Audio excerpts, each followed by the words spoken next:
and the chapter is Tyrion. Somewhere in the great stone maze of Winterfell, a wolf howled.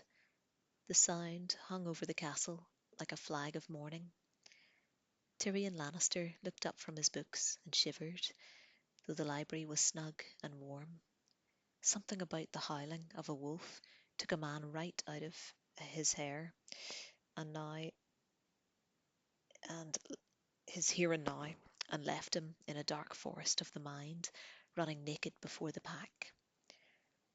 When the dire wolf howled again, Tyrion shut the heavy leather-bound cover of the book he was reading, 100-year-old discourse on the changing of the seasons by a long dead maester. He covered a yawn with the back of his hand. His reading lamp was flickering, its oil all but gone, as dawn light leaked through the high windows. He had been at it all night, but that was nothing new. Tyrion Lannister was not much one for sleeping. His legs were stiff and sore as he eased down off the bench.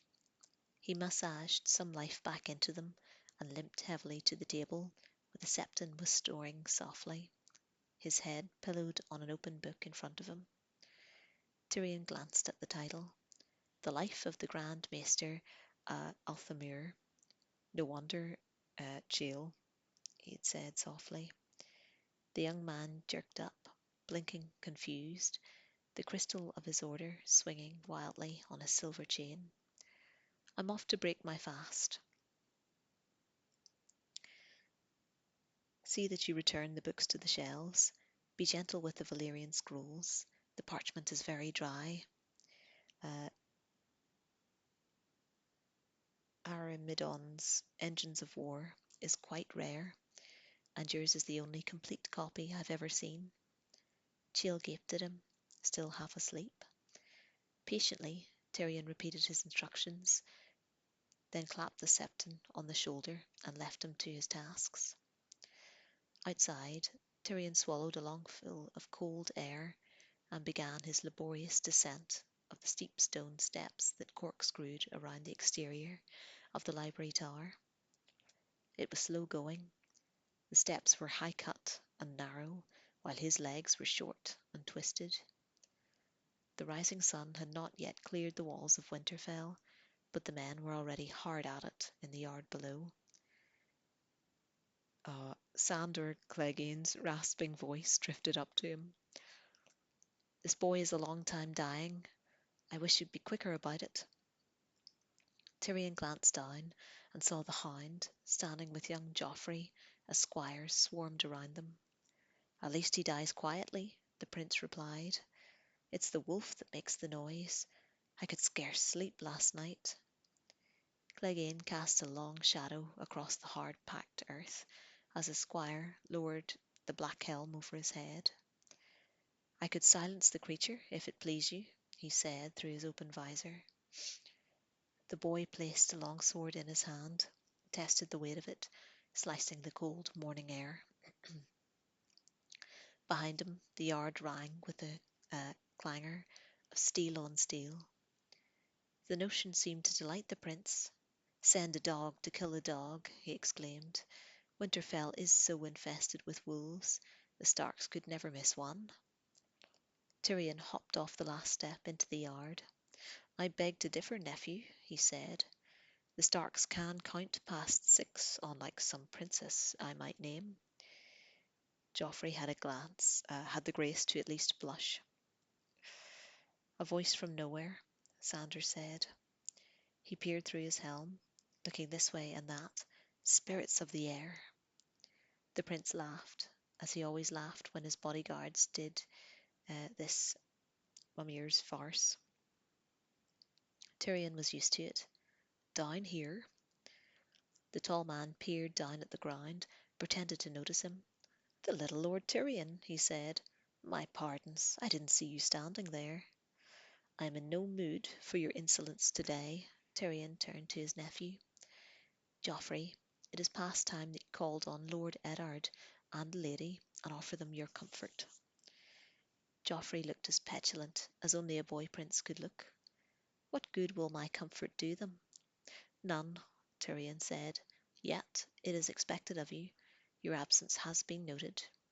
The Stark boy is nothing to me, Joffrey said. I cannot abide the wailing of women. Tyrion Lannister reached up and slapped his nephew hard across the face. The boy's cheeks began to redden. One word, Tyrion said, and I will hit you again. I'm going to tell Mother, Joffrey exclaimed. Tyrion hit him again. Now both cheeks flamed. You tell your mother, Tyrion told him. But first you get yourself to Lord and Lady Stark, and you fall on your knees in front of them, and you tell them how very sorry you are, and that uh, you are at their service, and if there is the slightest thing that you can do for them or theirs in this desperate hour, and that all your prayers go with them. Do you understand? Do you? The boy looked as though he was going to cry. Instead, he managed a weak nod. Then he turned and fled headlong from the yard, holding his cheek. Tyrion watched him run. A shadow fell across his face. He turned to find Clegane looming over him like a cliff. His soot dark armour seemed to blot out the sun. He had lowered the visor of his helm. It was fashioned in the likeness of a snarling black hound, fearsome to behold, but Tyrion had always thought of it as a great improvement over Clegane's hideously burned face. The prince will remember that, little lord, the hound warned him. The helm turned his laugh into a hollow rumble.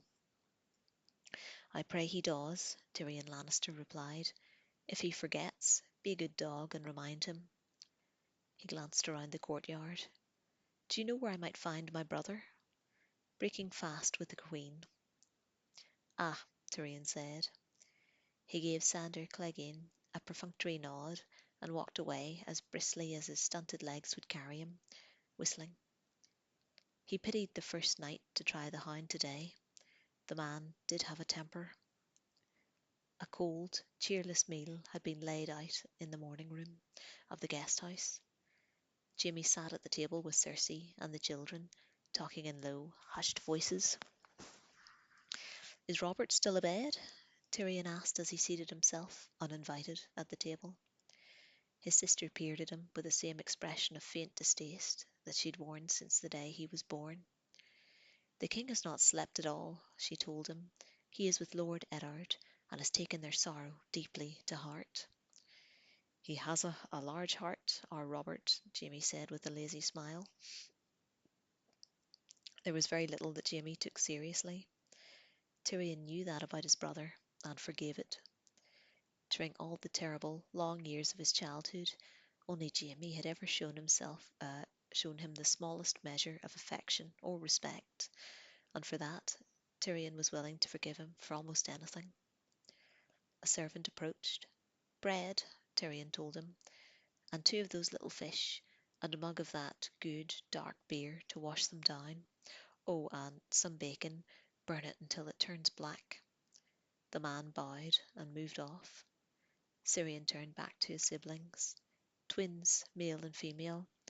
They looked very much the part this morning. Both had chosen a deep green that matched their eyes. Their blonde curls were all a fashionable tumble, and gold ornaments shone at wrists and fingers and throats. Tyrion wondered what it would be like to have a twin, and decided that he'd rather not know. Bad enough to face himself in the looking glass every day. Another him was a thought too dreadful to contemplate. Prince Tommen spoke up. Do you have news of Bran, uncle? I stopped by the sick room last night, Tyrion announced. There was no change. The maester thought that a hopeful sign. I don't want Brandon to die, Tommen said timorously. He was a sweet boy, not like his brother, but then Jaime and Tyrion were somewhat less than peas in a pod themselves. Lord Eddard has a brother named Brandon as well, Jaime mused. One of the hostages murdered by the Targaryens. It seems to be an unlucky name. Oh, not so unlucky as all that, surely, Tyrion said. The servant brought his plate. He ripped off a chunk of black bread. Cersei was studying him wearily. What do you mean? Tyrion gave her a crooked smile. Why, only that Tommen may get his wish. The maester thinks the boy may yet live. He took a sip of beer. Marcella gave a happy gasp, and Tommen smiled nervously. But it was not the children Tyrion was watching. The glance that passed between Jaime and Cersei lasted no longer than a second, but he did not miss it. Then his sister dropped his gaze to her gaze to the table. That is no mercy. These northern gods are cruel to let children linger in such pain. What were the maester's words? Jaime asked. The bacon crunched where he bit into it. Tyrion chewed thoughtfully for a moment and then said, he thinks that the boy was going to die, or if he thought that he were going to die, he would have done so already.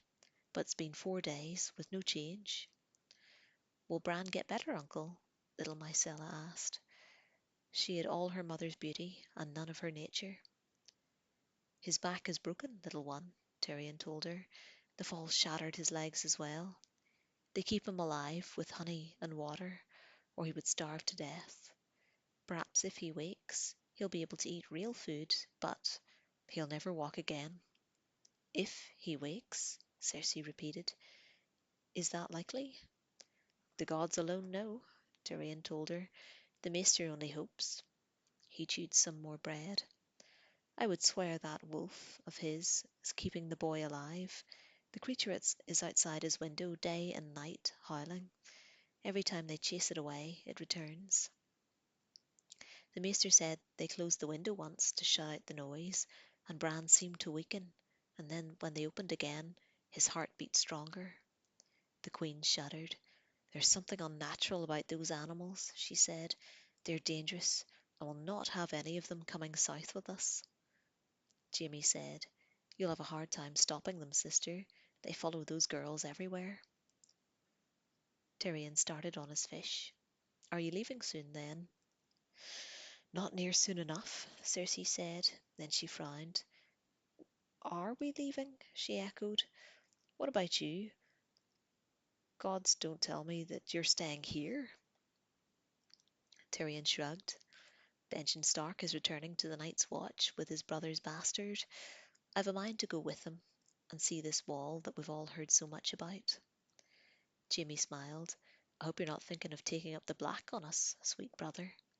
Tyrion laughed. What, me? Celibate? The horse would go begging from Dorne to Castle Rock. No, I just want to stand on top of the wall and piss off the edge of the world. Cersei stood abruptly. The children don't need to hear this filth. Tommen, Myrcella, come. She strode briskly from the morning room, her train and her pups trailing behind her.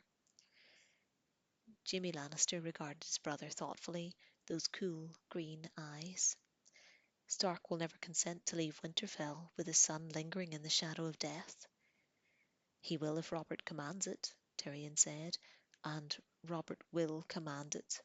There's nothing Lord Eddard can do for the boy, in any case. He could end his torment, Jaime said. I would, if it were my son. He would be a mercy. I advise against putting that suggestion to Lord Eddard, sweet brother, Tyrion said. He would not take it kindly. Even if the boy does live, he'll be a cripple. Worse than a cripple, a grotesque. Give me a good, clean death. Tyrion replied with a shrug that accentuated the twist of his shoulders. Speaking for the grotesques, he said, I beg to differ. Death is so terribly final, whereas life is full of possibilities. Jaime smiled. You are a perverse little imp, aren't you? Oh yes, Tyrion admitted. I hope the boy does wake. It would be most interesting to hear what he might have to say. His brother's smile curdled like sour milk.